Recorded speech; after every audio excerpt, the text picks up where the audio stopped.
These things all mixed up.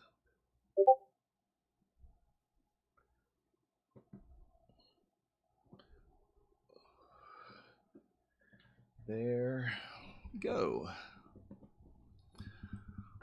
Okay.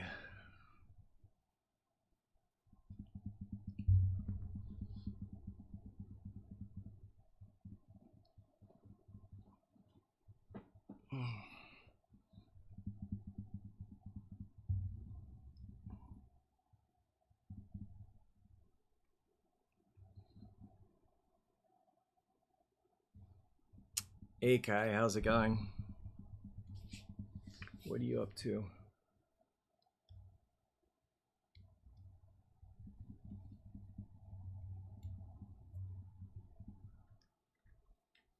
Hey Stacy, thank you for liking the live. Debating life, Kai, huh? What do you mean debating life? What's the debate?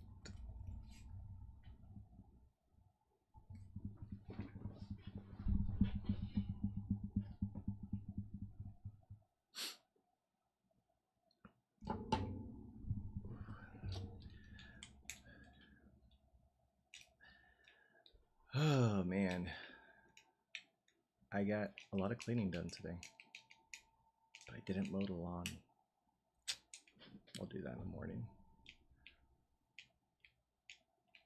Well, it's good to come to that realization, because then that means that now is the time to, you know, figure out what it is and get stuff done, right?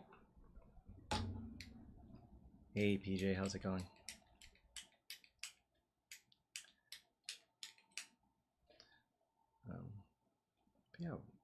Yeah, I mean, that's sort of what thank you for the hand hearts, PJ, appreciate it. You know, I think we all kind of come to that realization at some point, you know? I was just talking to Lauren about my lives. Good night, PJ. Have a good rest of your evening.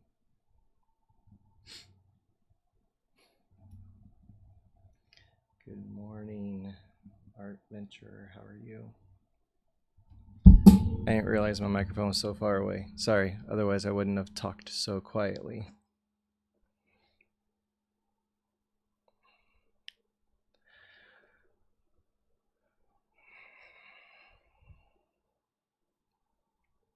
Hey Anne, how's it going? How are you doing? Oh.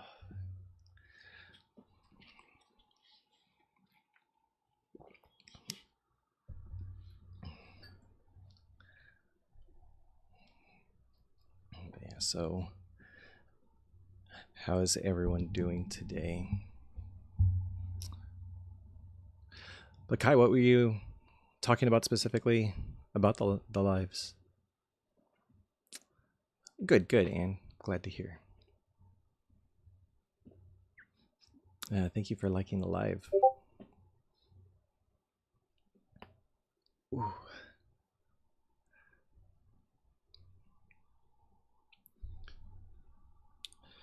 But yeah.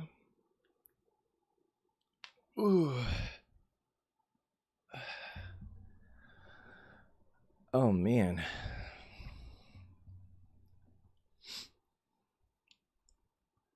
I need to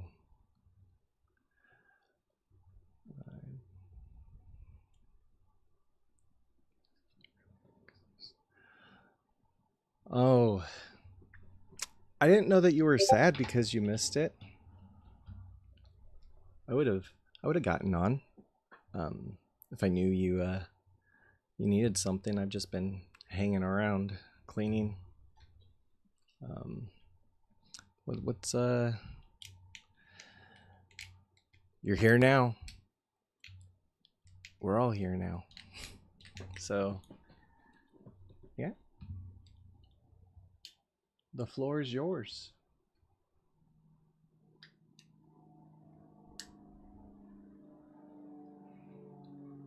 At 3 a.m. My bad. Enjoyed your post so much. Good being in the company of similar peeps. Thank you. I appreciate that. Yeah. I don't really get to post that often, but every now and then, you know, definitely go live more often.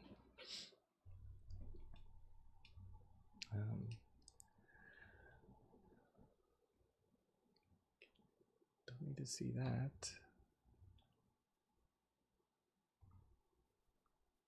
All right.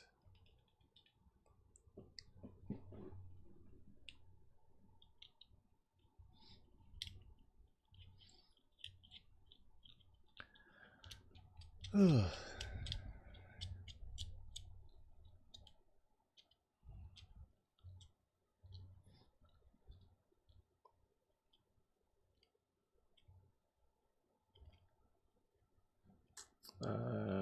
Sorry to hear that, Kai. Who told you to do that? The first album I bought? Shoot. I don't even remember. No, I don't. I feel like nah, I think it was a band called 90 Pound Wuss. Yeah. It was a punk band. That was the first album I bought. Misdiagnosis or your product of overdiagnosis. That's it. Those are the only two options. I've watched many of your posts. I was at an AMI meeting tonight. Almost suggested you to others. Wow, that's awesome. That's really cool. Yeah, I appreciate that. Yeah, I want to get more involved with NAMI. My mate, and then she spammed me apologizing because a mutual friend messaged her saying she upset me. Well, I mean, it's upsetting for sure. You have all the right to be upset. You know, people shouldn't act that way. You know, I don't know.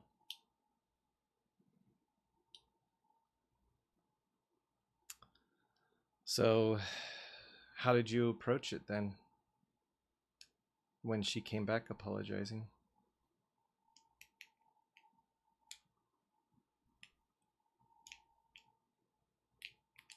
I'm guessing that it didn't go that well because you said that she was spamming you apologizing. So, didn't take the apologizing well.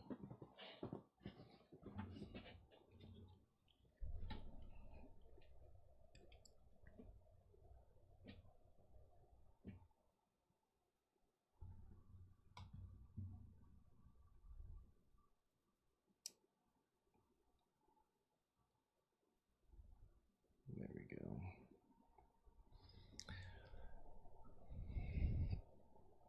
Oh.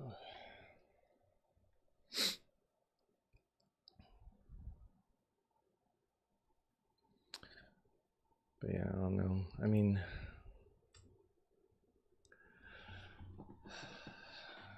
those things are rough.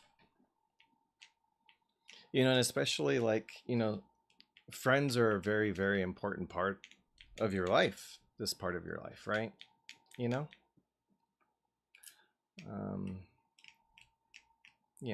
And the thing is we all know what that means when we hear it, right? We know it means that you're not fine, but I mean, you have all the right to be upset. Like I was saying, friends are a very big, important part of your life right now. I mean, they're always going to be an important part of your life, but they're such a frequent part of your life right now. A big part because of that. And so because of that, you have a lot more invested into them, and so it's okay to be upset. As long as you are, not letting your feelings dictate how you respond, You know, just having emotional regulation and stuff.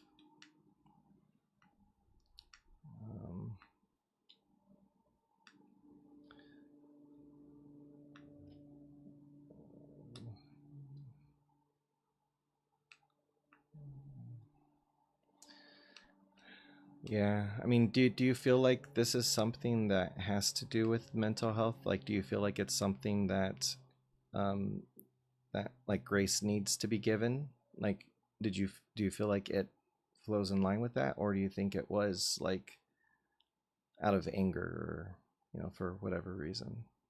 Because I mean, a lot of it. I mean, the thing is that people do screw up, you know, and you know, especially with mental health stuff, it can be really confusing a lot of times too, you know. Um, so it's good to give a benefit of a doubt, you know.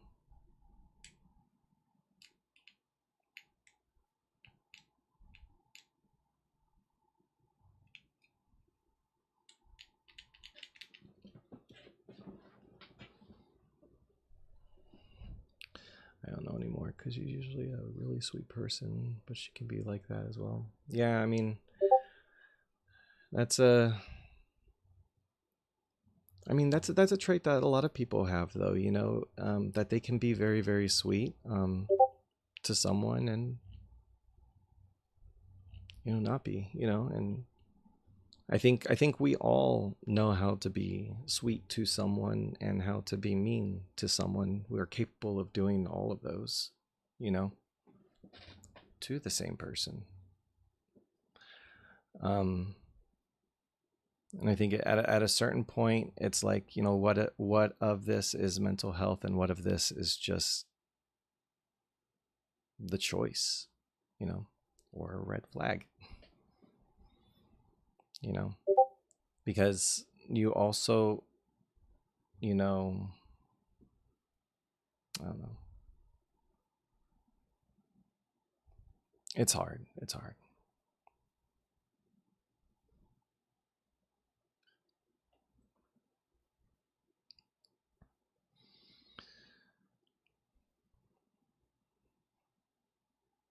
But, you know, I think it just really depends, you know?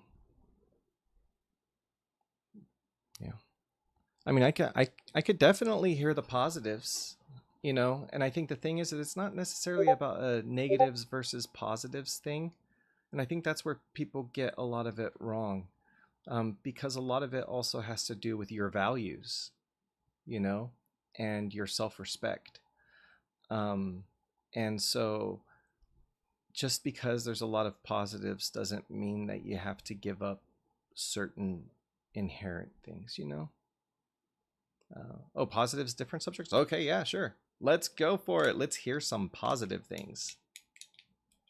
But we can't just ignore the negative stuff. But yes, let's go.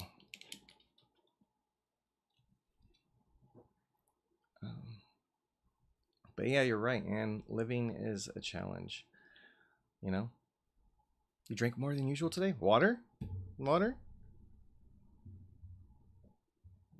I can execute the thing then.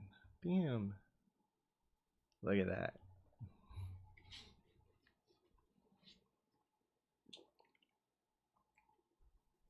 It's for you, Kai.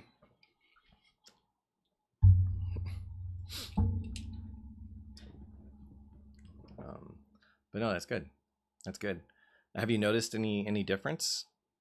Like in brain fog, any of that kind of stuff, and in, you know, or do you feel you are also an empath? And absolutely, I am. I am probably the most empathetic person you will ever come in contact with, and I am willing to bet on that. Um, yeah, very, very, very empathetic. Empathy is also one of my favorite things to talk about. Um, means I actually drank something for once. Great. Unless you dump a dog and tie it to a tree. Yes. Yes. Unless you dump a dog and tie it to a tree. No empathy there. No empathy. I don't take good care of myself per se. I've always had empathy. And I think a lot of that may have to do, some of it having to do with my neurodivergence for sure, because um, I take in a lot more of the world, a lot more details, and I see things in lots of different ways, I guess. So I, part of it's probably the multi-layered thinking too, of just like really thinking about the wonders of things and the beauty of things, and then thinking about the wonders of people and the beauty in people and the lives that they lead and all this kind of stuff, you know. I start to think about a lot of that stuff. So for me, empathy is like so much more than just the word empathy. It's like a huge acknowledgement of like um, the spirit of like the human being, and yeah. Oh yeah, I know, Anne. I know. I have a huge positive for you that you'll probably get excited over, Kai. Give it to me. Let's hear it.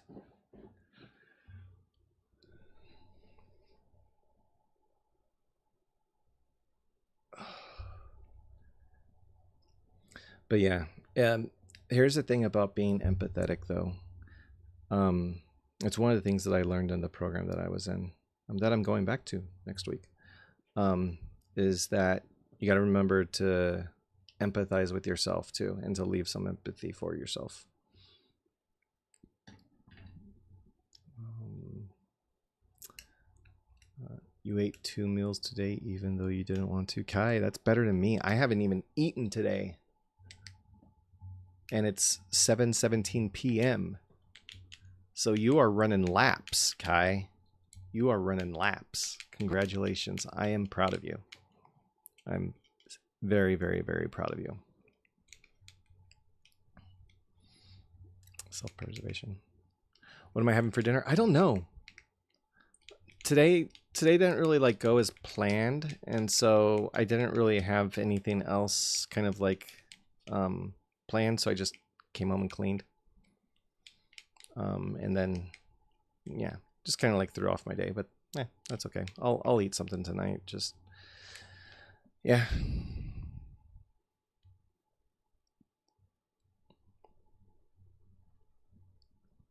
Slow cooker. Yeah.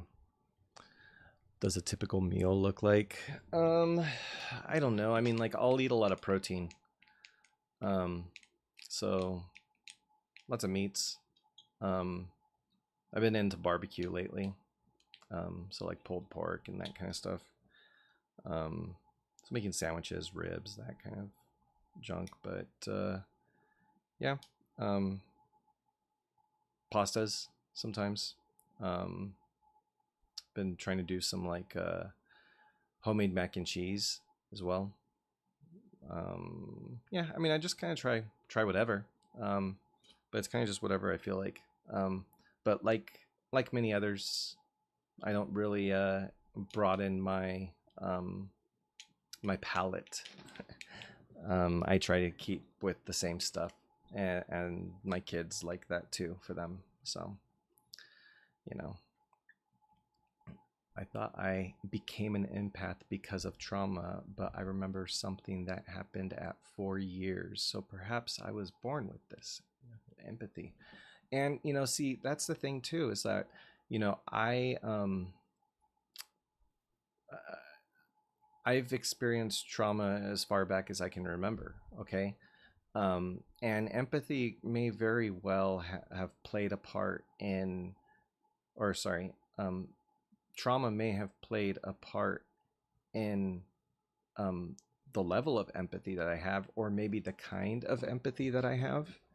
But I feel like the way that, again, sort of like how I look at people, it's not with like in a mentality of like someone being a victim or not. It's like more of just like an understanding of just how real that person is. And I think everyone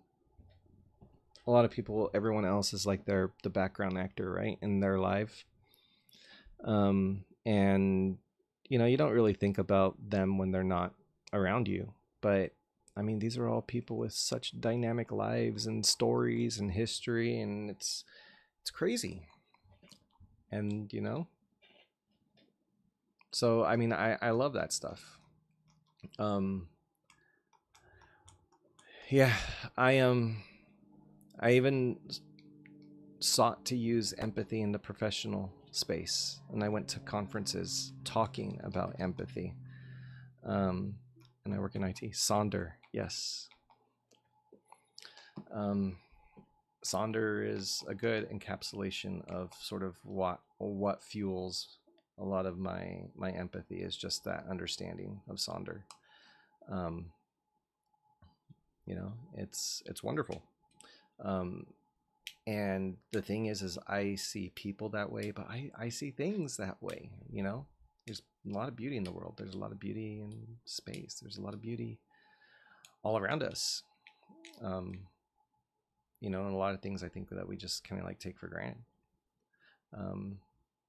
But things that I just look at and I'm like, how are people not like amazed at everything? You know, at the beauty of like a sunrise, you know?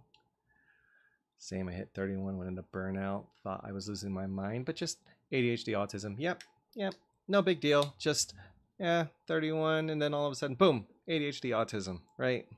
Like you could contract it. So how did all that go? How was the unmasking process? Was it as traumatic as it is for a lot of other people? For me, I was more traumatized because of the CPTSD that I found out. Not well, still going through it. How long has it been? So this has been about a year and a month. So I've only been aware and on my journey, my post self-diagnosis journey, for about a year. Oh, accidentally cracked your neck. Oh, that's one of the things that happens with my a year ago too. Oh my gosh, do you remember what month? Mine was June. Okay, come on. If we had the same day, oh my gosh. Tell me if it was June. Tell me if it was June. Nope, it wasn't the 15th. Nope. But cool. So you found out a little bit before me. So you are 12 days ahead of me in your realization. So what can I expect to know 12 days from now based off of what you know?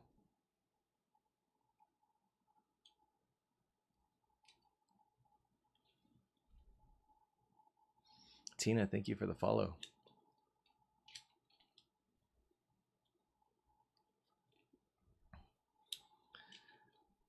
You want food? Kai, that is awesome. Awesome. I should DoorDash something. Places are still open. I could do that. Should I do that? I don't know.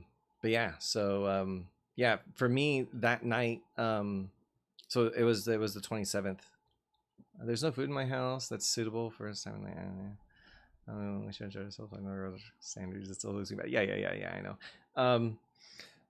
So for me it was you know, I had been slowly getting to burnout, and I had tracked it back to really starting in 2018.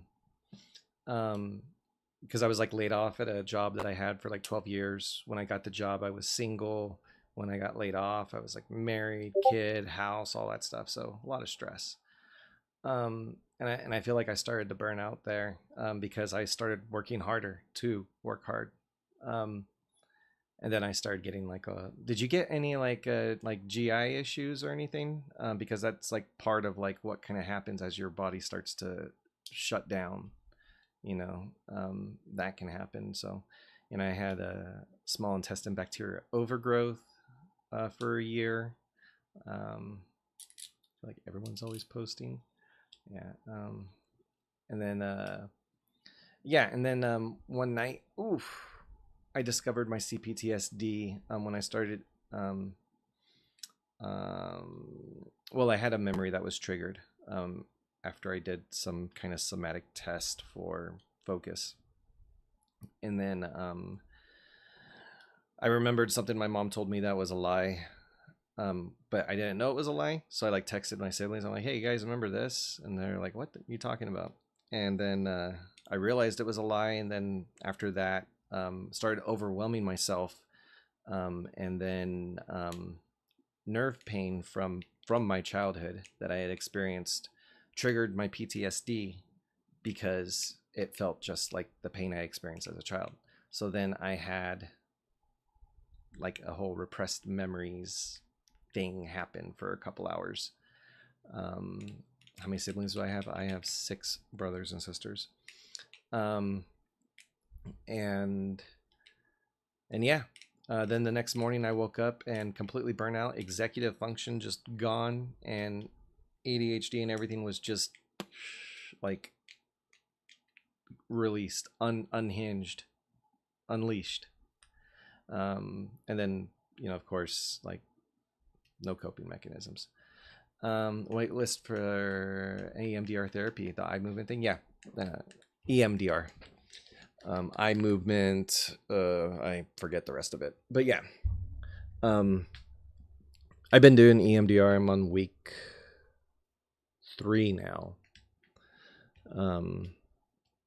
Yeah, still doing the mapping though. So I haven't actually gotten to the actual therapy part yet, but yeah. But I'm looking forward to it. Because as far as the trauma and all that stuff goes, like I've done all the talk therapy processing of it. Like I understand it and I get it. And it's like, now it's like, can we get this stuff processed? Can we get these emotions processed already? Sorry, didn't mean to dissociate. I won't do it again. I'm scared something will come out that I don't remember. Yeah. There's a couple things that I'm scared about too.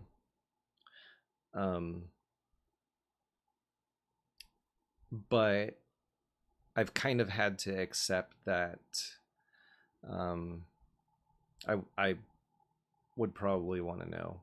So, kind of just had to. Yeah, I am second oldest out in that group. I had a lot of motivation this morning, and then I had to rush. I was gone within half an hour. Yeah. I'll tell you what, getting up for the 6 a.m. lives that I've been doing have definitely helped me get up and be awake and start my day, And line upside down because why not, and why not? Why not? Who cares? I should be doing that too, but I'm not,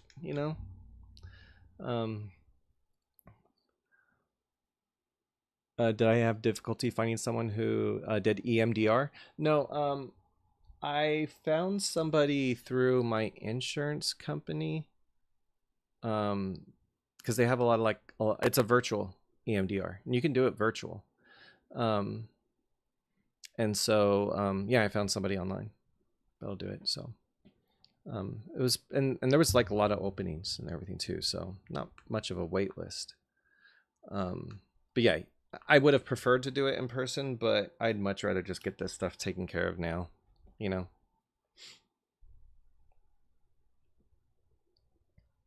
Because of you, I have been getting up early. Well, hopefully that's a good thing. How I found out I had dyslexia.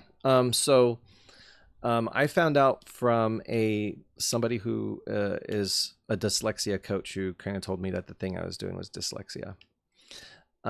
And it's not like with letters, it's more words. So when I'm talking, a word may switch from one thing to a different thing from what I intend to say versus what I actually say. And it's an involuntary. And so, yeah, it's just kind of like a confusion thing that takes place. Sometimes it'll be the opposite word. So like do will become don't, can will become can't. Sometimes it's just some other word that's similar, may have similar meanings. But when it happens, it just happens. I can't even tell. Sometimes I can tell, but most of the time I can't. And I just go. So for me, that is the dyslexia that I have. I do that. I thought it might be the ADHD brain.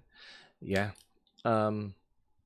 Yeah, I guess it just has to do with more like intent versus what comes out. And because, I mean, it really depends. It may not be the same exact thing that I have, you know? But that's at least the way that I can describe it, you know? But I haven't really dove too much into that because the other things have been so much more impactful. Like the dyslexia, I've known about it my whole life. People know, don't look to me to be like a, you know, well, actually, no, they do look to me to like speak in public and stuff. They know I'm awkward. So, but that's fine. Kind of always just embraced it. So, yeah.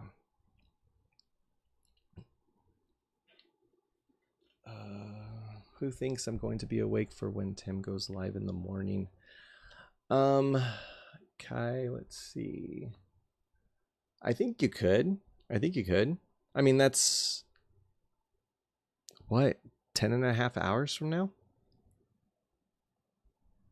10.5 hours from now. You could. You totally could. I don't see why you couldn't.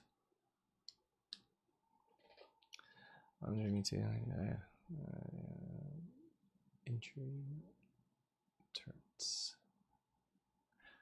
41 in Tourette's. So how did you discover Tourette's? Or did it just like start to happen? And like what kind of Tourette's? And yeah, here's like 5 questions at once.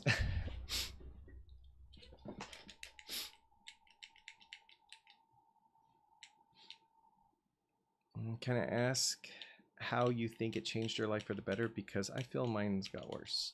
Shades of Goth, I hear you. So when you were diagnosed, or when you found all this out, or when you came to the realization, did you kind of like play back like all the times in your life when ADHD or autism was like had impacted you, and like when it manifested, when it showed its face and all that stuff, like in your past? Did you have like that kind of an experience?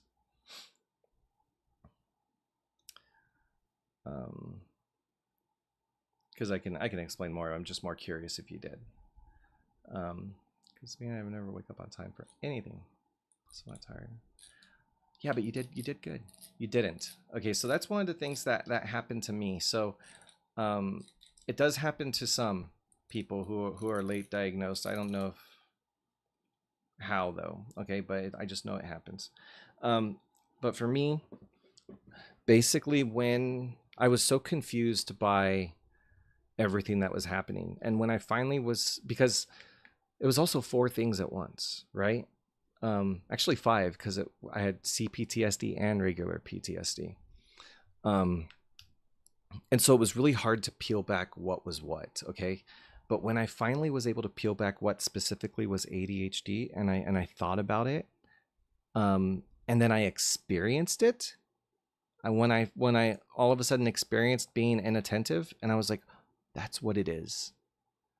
Then I realized, just throughout so many different parts in my life where I had either lost focus, or maybe times when I was overwhelmed, you know, or maybe struggled with certain things, it all just came flooding back to me. Well, so let me ask you then, were you aware of any of those things though beforehand? Like, were you aware of having ADHD or anything? Because for me, I was aware. I kind of like knew my whole life that I had these things. But I always tried to fix it, you know. You thought it was trauma? Yeah.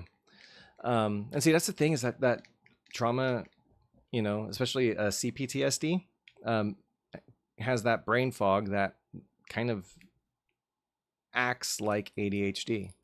It's different, but it, you know, it's enough to knock you off your feet, you know. Um, but see, what happened was these were all things that I really beat myself up over. You know, things like not being able to read and all that, you know, and you know, I tried many times to like fix a lot of these things, but they just never, nothing ever really worked. And eventually I just gave up. And so when after all that happened, you know, I had a moment where I just kind of like realized that, well, those things weren't me. They were ADHD or autism or whatever. You know, I wasn't going to be able to, um, you know, defeat it. Like it was never going to happen. Um, and so then it just, at that point, I kind of forgave myself, um, for sort of all the all the stuff that I said to myself, all the ways that I beat myself up over it, you know, and then started to kind of just give myself grace in that area. That did kind of result in a little bit of skill regression, if you will, because once you give yourself grace, you're allowing yourself to be more yourself, which means it's going to feel like skill regression, but really it's just like the mask is coming off, you know. Um, and so I felt that I was being more authentically me by finally being able to say those things aren't me, those are these things, you know. You know, yeah, you do need to be kind to yourself because, you know, you thought it was trauma that would have been done to you, right? And then if it's ADHD and autism, well, you didn't choose that. So none of these things are things that you choose. So there's no reason why you would need to be hard on yourself about it, you know. So yeah, definitely being kinder to yourself. Talk nice to yourself, especially if you're dealing with trauma, um, because your body needs to know that it's safe. You know. What the same thing happened to me at 39 a year ago, diagnosed with AuDHD and some other stuff. Yeah, it happened to me a year ago too. Last June. How do I avoid masking? I've masked every day. It's so exhausting. I don't know how to. Um, um, I don't know, because the thing is that I have to mask, it seems. You know, like if I don't, then it just it appears weird. I appear angry. You know, like, so I don't really like avoid it. I think the thing is that what I try and do is put on the mask and take off the mask. So now that I know, I allow myself to take the mask off. You know, I don't force myself to always smile and to always be on and everything like that. Like, I can just chill, you know, only unmask at home, right? And I mean, I'll unmask in the car in between going to places and all that stuff. Jen, thank you for the follow. Um, but yeah, I won't. What else? Carl Jones thoughts about this, about masking. I haven't, not specifically Carl Jung's thoughts on it, but I feel like watching The Mask now or Face Off. I'm a veteran and 100% disabled. Thankfully, I have the resources to all the medical things I need. That's great. That's awesome. And it's great to be looking positive and to be on the positive side of things, you know. Shades of God, thank you for following. Smoking. Yeah. Um, that was such a that was a weird movie.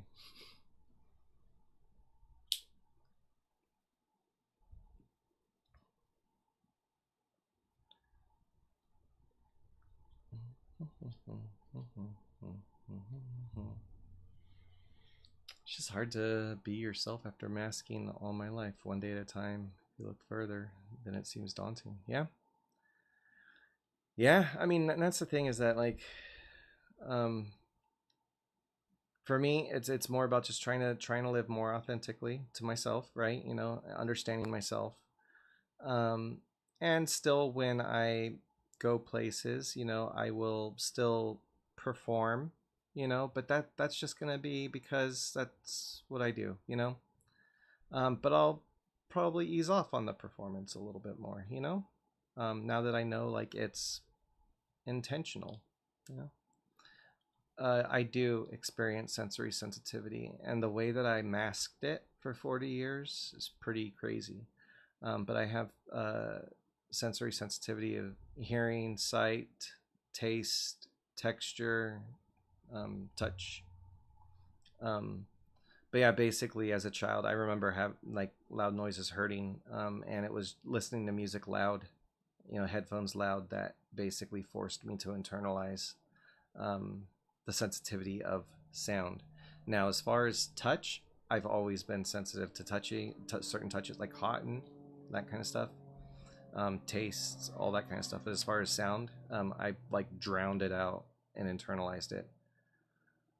Yeah, it came out of nowhere when diagnosed. Okay, well, thank you, because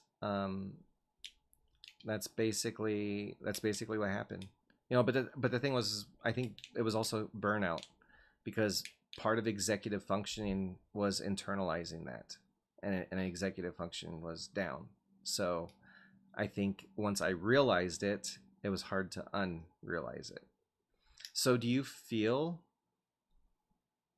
the effects of like what it does to your body, like, or do you just get overwhelmed?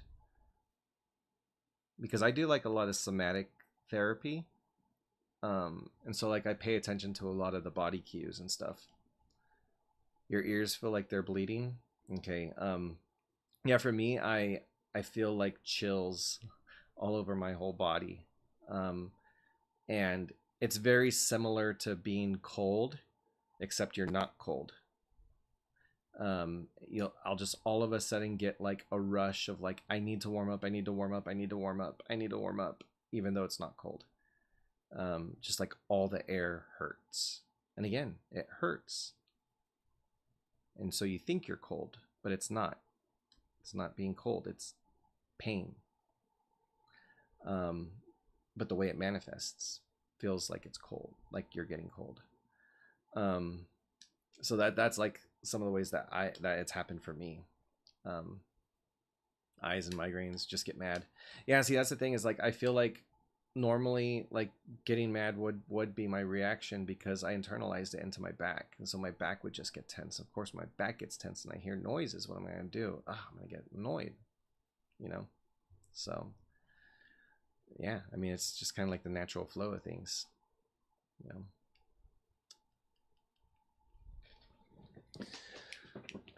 I feel like our hyper focus on certain foods adds to our health issues, as we don't get the diversity. I don't know. I mean, like, I feel like I definitely get a diverse amount of nutrients across all the different things. Um, but yeah, I mean, we definitely do have gut issues, you know. I feel like you need to run away. Um, but yeah, I mean, I don't know, I've had my fair share of gut issues. Ran off a bus into a random place. Um, Trying to think of. Oh, I went to Monster Jam. But I did have AirPods, so I wasn't completely dead. But oh my gosh, it is so loud! All those monster trucks in a stadium, but all the sound bouncing off the walls. Uh, have issues with my speech pitch because autism. So like just like the tone, or I guess pitch is the right word. Um, so that's interesting then. Like, is it something that's like completely involuntary, or something that like you try and control and it's just difficult? very curious. People in aftershave or perfume is so overwhelming for me. Yeah. Body odor. Oh my gosh. I can't take body odor. It's like you can't control tone. Huh.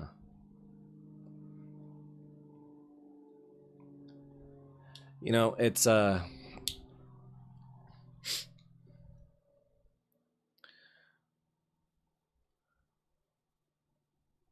I'm trying to think of it because like it's something that like I noticed with a couple people that I know who are autistic, that there's like kind of like a nose, like a talking through a nose kind of a thing that results in sort of unstable pitch, you know? I think. Oh my gosh.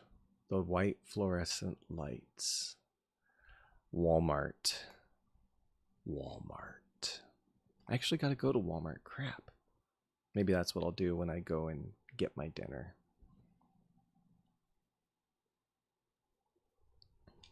I feel like a vampire. You just don't like the light. I've realized though, like, and this is what kind of sucks about having a combination of these different things, is that I've realized that I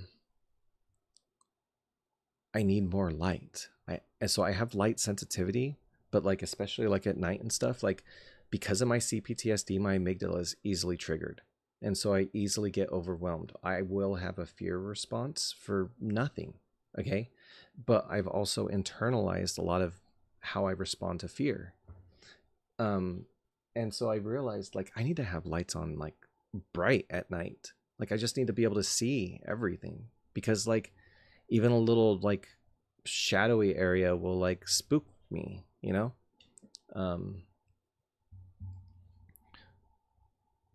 Yes, it's hard to describe in the right words, express my thoughts. Yeah.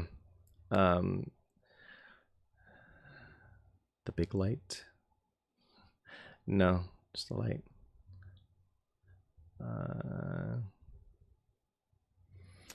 But yeah. Mario, the way I was talking, it was like kind of more of like a nasally, like oh, like kind of like talking like oh, like upper, oh, kind of like on the roof of the mouth, sort of. But yeah, I don't know. I mean, I feel like a lot of times too, like even me, I've been learning how to like hardcore scream, like music wise. Um, and I've noticed that there's so many different types of like vocal activation ways, you know, that you can train yourself to do. And so like for it to be the effect of that like hardcore scream, but with like tone and everything, like you have to add in different things and do things while you're speaking, you know. But it all has to do with like throat muscles and stuff. It all has to do with like how you activate it. Certain thing, you know, obsessed with certain things and hyper focused on topics I enjoy. Yeah, I mean, but I mean, I feel like that should be like a normal thing. Like, I don't understand why getting obsessed with things that you like is like a trait. Like it, like that should just be like, you know, enthusiasm. You know,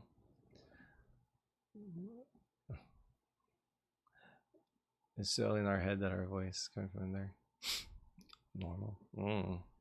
Normal. What's normal? Um,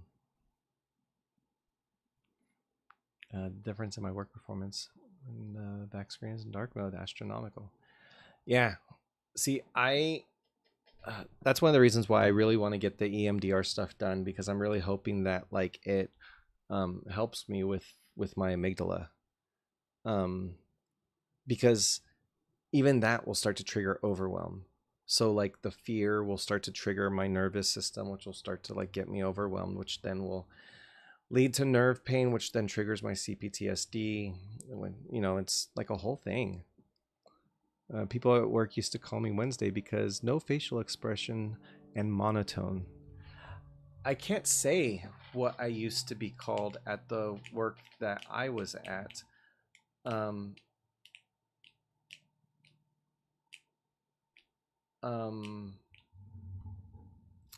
but it basically was implying, not that, more like those,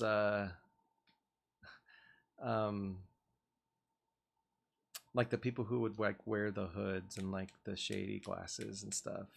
Those people. Trying to figure out the right way to say what I'm trying to say. But they used to basically refer to me as somebody who was gonna go postal, if you know what I mean. They always assumed that I would, because I never did. I mean, like the thing, I'll smile when I talk to people. I'll smile whenever like, or like, you know, unless I'm like busy doing something, but you know, when I'm walking around, I'm not gonna waste my time like smiling. You know.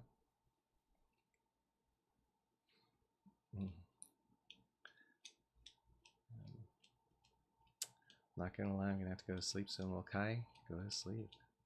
Yeah, you always look serious. So like, my unmasked face looks very serious, looks mad. And my kids have already associated it with me being mad, which is kind of a bummer because now I have to be really attentive to them understanding that I'm not mad, you know? Because I think it's important that I don't mask in front of them.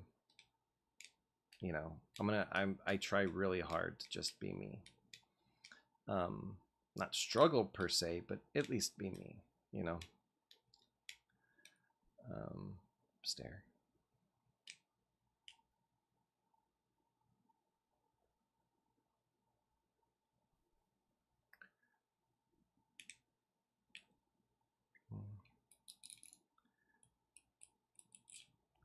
Also change YouTube video if I don't find them interesting very quickly and get bored. Yeah, I mean, but again, I think a lot of times some of these things are just human things, you know? You know, sometimes people's attention span is short and they just, you know, they don't have time to watch something. Channel surfing, people do that, you know, or they used to. I don't know if that's even a thing these days. But, you know, being indecisive or just not, you know, looking for some kind of dopamine. Everyone likes dopamine, you know, not just those of us who are deprived, you know, and so, yeah. So we can't try to pin too much on those kinds of things because some of those things are just being human, you know. Like I said, even being excited about stuff that you're interested in shouldn't be a trait of divergence, right? Hey Rachel, how's it going? Caffeine, yeah. And I mean that's what a lot of people do, you know. They just, yeah. But I don't know, coffee doesn't really work for me, but I still try it like in the mornings and stuff. But yeah. Bumblebee, thank you for the follow. Rachel, how are you doing tonight?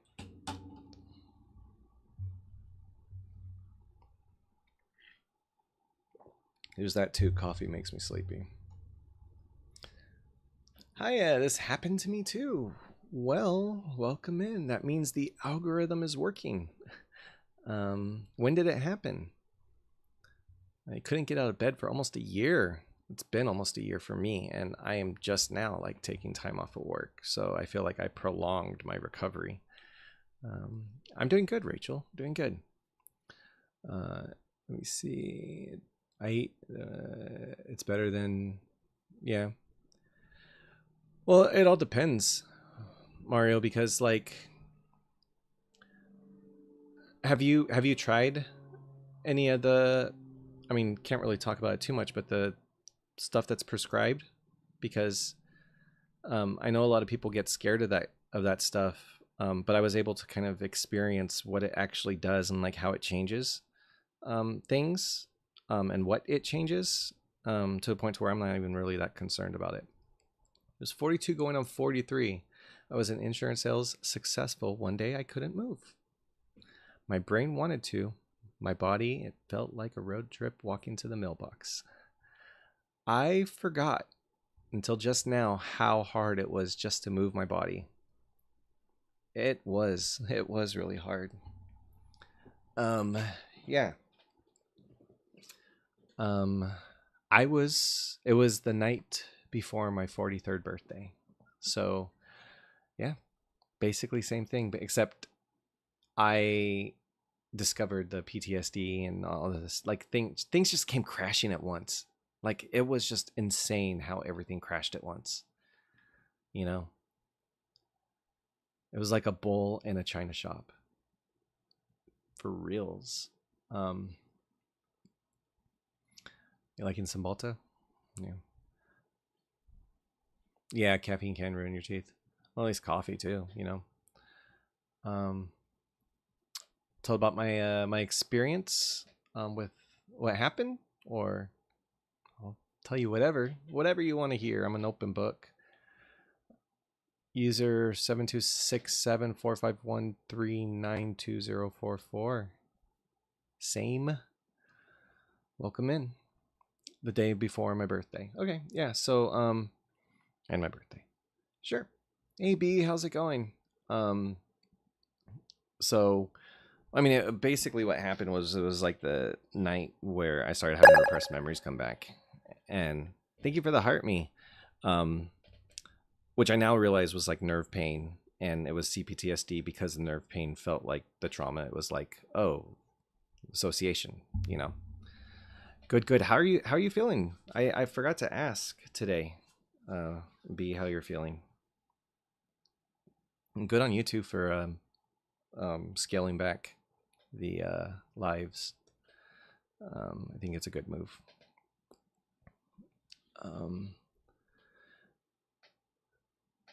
Oh yeah, of course, Bumblebee. Of course.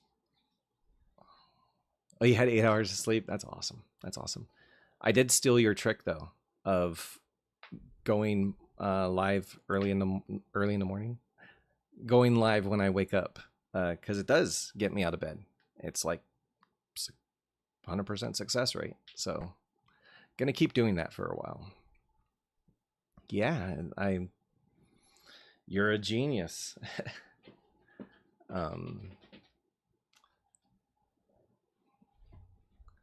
Oh, you are? Bumblebee, you should follow Call Me B.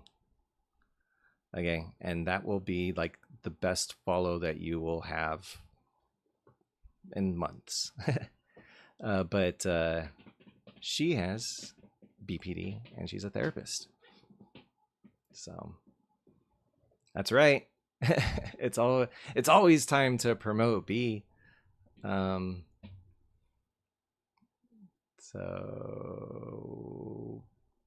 there we go.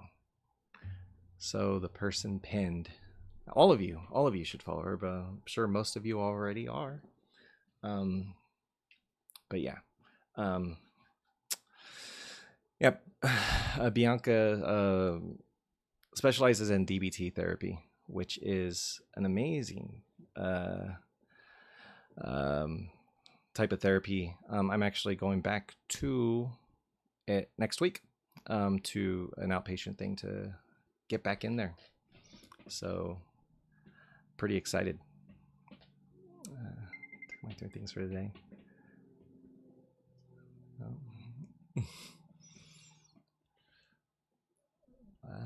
Wait, what's the getting out of bed tip? The getting out of bed tip is that I go live at 6 a.m. Pacific time now. And it means that when my alarm goes off at like 5:40 and then I stay in bed till 5:57, that I can be on live at like 6:02. I just and it's okay because my whole aesthetic is that like I just got out of bed, so it's like it works all the time anyway. I just look disheveled all the time. Off to sleep now. She's a god. Thank you so much for saying that. I appreciate that. Thank you for coming in. Um, oh, B, you need to look at the. Did you see the cross stream? I got to show you how to do that too. But yeah, so to get back to that one night, yeah, so it was mostly just like a bunch of repressed memories. But the next morning was when I hit burnout. And so it was, just that whole dreadful experience of on YouTube. Yeah. I'll explain it real fast what I did in a second. But yeah, and then from there, really what happened was I thought like it was hard to kind of like unpack what was what from everything. And so as I was unpacking everything, that's when I kind of realized, oh, this is this and this is this, and just piecing it together.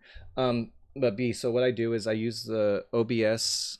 I first run a virtual camera from that. That's just the source of the webcam. And then I make that the webcam in TikTok Studio. And then for OBS, for the streaming part, I set it up for YouTube. And then I have it, so it has different scenes.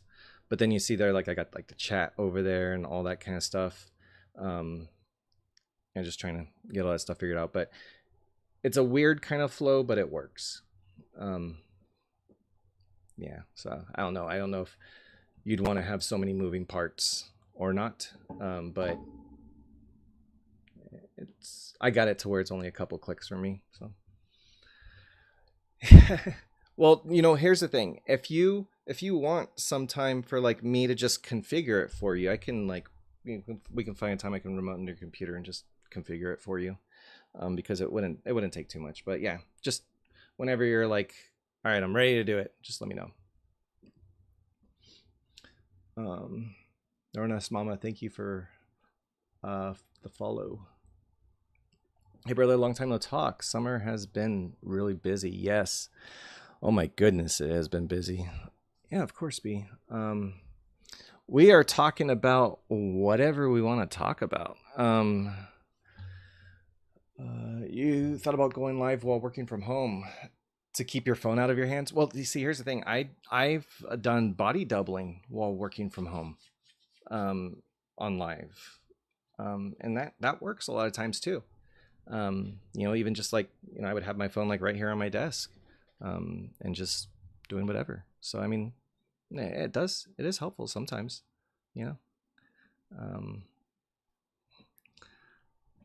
Yeah, I remember you from here the other night. That's why I was thankful that you followed. But thank you for sharing as well. Kai, you're a bit hyper, but Kai, you need to be going to sleep. Not that I encourage people to go to sleep ever. I'm not that kind of host that just tells people to go to bed. But I am saying that you did say you were going to go to sleep, though. So I'm just kind of reminding you of what you said you were going to do. Because I know often us with ADHD would tend to forget things like that. So was not calling anyone out on that.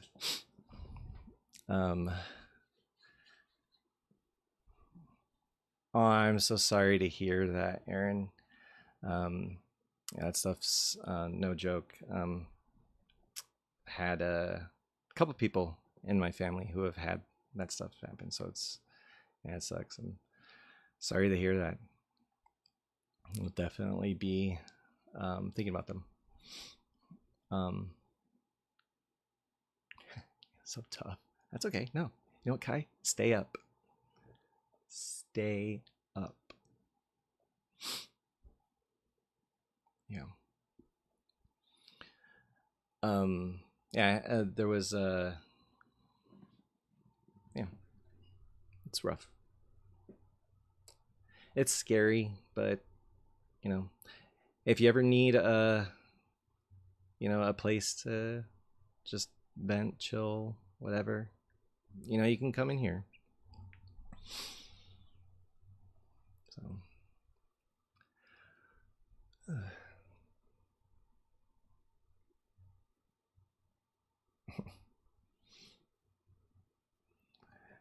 okay, like that's all that happens all day long is my neck just popping over and over.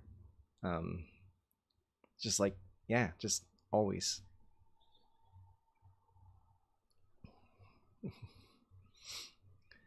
Hey, thanks for liking the live, Zach. Zach, thank you for the heart me and the rosa. How's it going?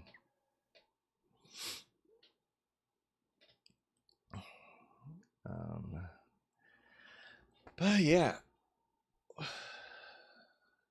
don't know how much longer I'm gonna be on live because I do still need to go get dinner. We'll see. I may go on later on tonight.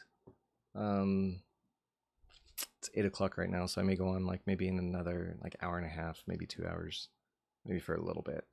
But yeah, I tend to go on after the reset, and the reset's in an hour, so I'll go on for a little bit. Yeah, so, but yeah, so I think I'm gonna go ahead and do that. Wait, I forgot how sleepy your music makes me. Am I playing music? Oh, that the gift music. Sorry. I need to eat. All right. All right. Yeah, I'm gonna go. Bye, B. But thank you everyone for hopping in here. Yeah, just online for just an hour for right now, but I am gonna be back online in about another hour or two. But yeah, so yeah, thank you all for joining and everything. Yeah, Kai, go to sleep. Okay, I'll see you at the 6 a.m. one, right? In like 10 hours.